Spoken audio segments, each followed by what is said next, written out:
Doing good today. I will show you how to see block number. Sometime we are block some number like if you see and if you feel someone you disturbing you, so you need to block some number. But if you want to unblock again, then how you can find this unblock number? All right.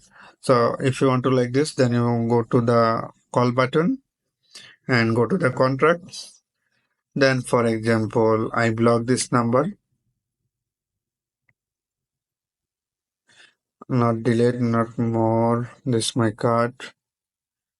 I just tap here, then scroll down. Before I just block this number, and if I scroll here, then showing the unblock this color.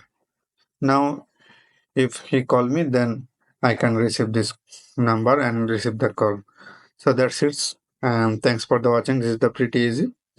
Bye bye.